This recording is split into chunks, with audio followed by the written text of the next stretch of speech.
देश हो या हिंदुस्तान हो या कोई और देश, अल्पसंख्यकों की सुरक्षा, इज्जत और अधिकारों की हिफाजत हर सरकार की सबसे पहली जिम्मेदारी होनी चाहिए। मैं इस सदन से अपने देश के अल्पसंख्यकों के साथ बांग्लादेश के पीड़ित अल्पसंख्यकों की आवाज को एक साथ उठाना चाहती हूँ। ये वक्त की पुकार है कि हम सब मिलकर ये सुनिश्चित करें कि किसी भी इंसान को उसकी पहचान या मजहब के कारण डर कर जीने पर मजबूर ना होना पड़े।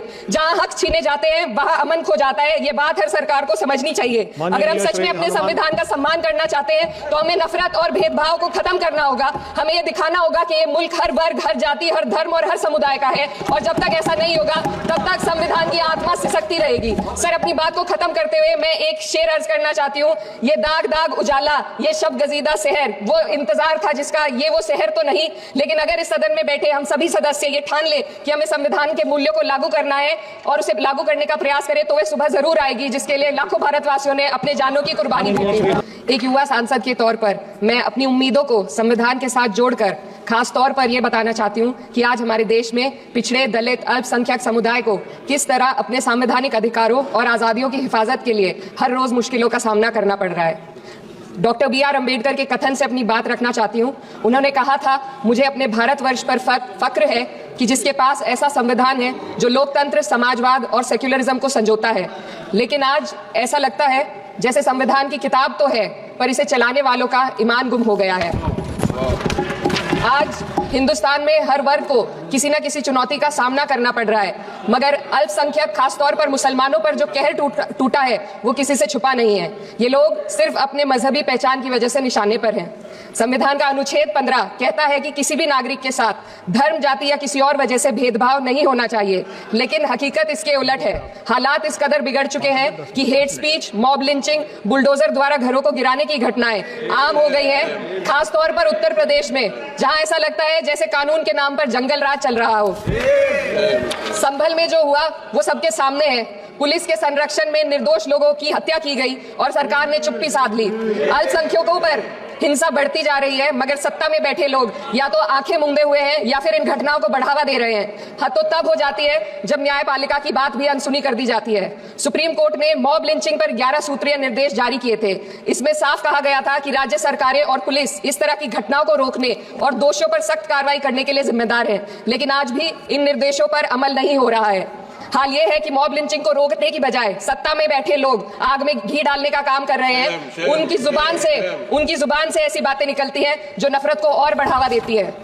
यह अशांति अब इतनी गहराई तक फैल चुकी है कि हमारे समाज के धर्मनिरपेक्ष चरित्र पर गंभीर सवाल उठ रहे हैं। साल की शुरुआत में ही कई राज्यों में दुकानदारों को अपने नाम बोर्ड पर लगाने के लिए मजबूर किया गया। इसे सेहत और सुरक्षा के कानूनों का हिस्सा बताया गया, मगर असल मंशा कुछ और थी।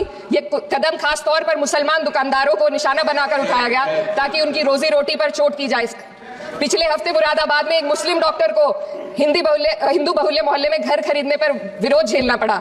वजह बताई गई कि इससे मोहल्ले की सामाजिक शांति बिगड़ जाएगी। अब आप ही बताइए, क्या ये वजह सही है, जायज है?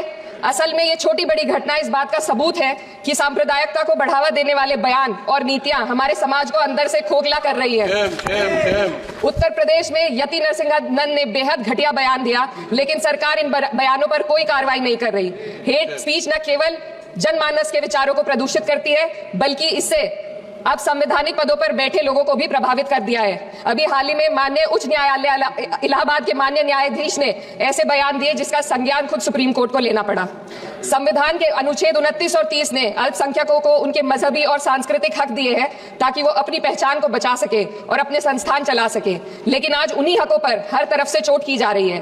वक्फ जैसे बिल लाकर उनके धार्मिक अधिकारों को छीनने की कोशिश की जा रही है। आज अल्पसंख्यक समुदाय को संविधान द्वारा दिए गए अपने बुनियादी अधिकार पाने के लिए लंबी लड़ाई लड़नी पड़ रही है। ऐसे कई मामले अदालत ने न्याय देकर संविधान की रक्षा की है, लेकिन अदालती प्रक्रिया में जो समय लगता है उसकी वजह से देश के सामाजिक ताने बाने को भारी नुकसान उठाना पड़ता है। मिसाल के तौर पर इलाहाबाद हाई कोर्ट ने 2004 के मदरसा एक्ट को रद्द कर दिया था, जिससे मदरसों के संचालन पर सवाल उठे। हालांकि सुप्रीम कोर्ट ने बाद में इस फैसले को पलट दिया और एक्ट को वैध करार दिया, लेकिन इस प्रक्रिया में जो समय लगा उसने अल्पसंख्यकों को बेचैनी और संघर्ष के दौर में डाला है। इसी कड़ी में प्लेसेस ऑफ वर्शिप एक्ट 91 भी आता है और कई अन्य अधिकार, उन्हें भी इसी तरह अदालती लड़ाइयों में उलझाया जा रहा है। यह स्थिति न केवल अल्पसंख्यकों के अधिकारों की राह में रुकावट है, बल्कि justice delayed is justice denied जैसी कहावत को सिद्ध करती है। मैं इस सदन से मैं इस सदन से दुनिया भर के अल्पसंख्यकों की आवाज उठाना चाहती हूँ, खास तौर पर हमारे पड़ोसी देश बांग्लादेश में, खासतौर पर हमारे पड़ोसी देश बांग्लादेश में अल्पसंख्यकों के साथ जो हो रहा है वह दिल को गहरे तक चोट पहुंचाने वाला है। उनकी जान माल की हत्या की जा रही है।